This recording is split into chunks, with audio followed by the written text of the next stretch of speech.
বড় আছে। এই শোনেন, আপনাদের সন্তানরা এই যে পাড়ে আসতেছে, যদি বাইচান্স একটা হোঁচট খেয়ে পড়ে যায়, এই যে ছেলেপেলেগুলো যদি বাইচান্স একটা হোঁচট খেয়ে পড়ে যায়, এই ছেলেপেলেগুলো যে কিনারে আসতেছে, আপনাদের এই যে অভিভাবক থাকতে, মুরব্বীরা থাকতে, এগুলো আপনাদের ঠেকাইতে হবে। আমরা কিন্তু সবসময় আসবো না, বিষয়টা বুঝছেন? আমরা কিন্তু সবসময় আসবো না, আপনাদের সন্তানদেরকে আপনাদের রক্ষা করতে হবে। একদম বাইচান্স যদি পড়ে যায়, ও কিন্তু ভয়তে মারা যাবে।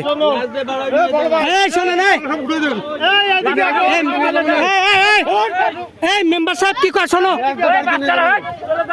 সাইডে যাও। আর সর্বোচ্চ বড় জোর অত দূর থাকতে পারে, এরা এই কিনারে নামে কেন? মেম্বার সাহেব কিছু বলতেছে, একটু শোনো।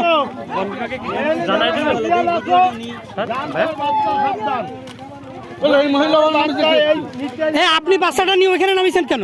এই বাচ্চা নিয়ে নিচে নামবে না, কারণ কি কুমির কলাম ওই মনে হচ্ছে যে ওই পানিতে ও কলাম লাভ দিতে পারে, লাভ দিলেও 3 থেকে 4-5 ফুট লাভ দিয়ে উঠে যায়। হ্যাঁ হ্যাঁ হ্যাঁ, সাবধান, 10 ছেলে মেয়ে সাবধান করে রাখো।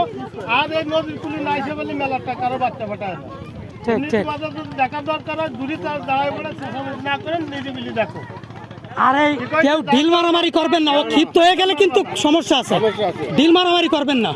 দেখা গেল একটা বাচ্চা পড়ে গেলে ও কামড় দেবে না, কিন্তু ওরা যদি ভয় দেওয়া হয়, ও কিন্তু আক্রমণাত্মক হয়ে যাবে। ঘা দিতে পারে, মানে ওই একটা কথা আছে, কেটে সবে ঘা দেয় না যদি গায়ে আঘাত না লাগে। ঠিক ঠিক ঠিক ঠিক। প্রাণী কলাম ওই রকমই, যখন আঘাত করবে তখনই এই জিনিসটায় ঘা দিতে পারে, এটা ধরে রাখতে হবে।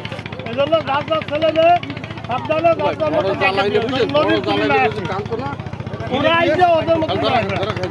ভাই, একটা পুকুরের মধ্যে থেকে ধরতে তাই টানা 1 মাস লাগিছে। আর এটা তো ধরার দরকার নেই, এ তো আক্রমণ করবে না, এ চলে যাবে, নিয়ে যাক।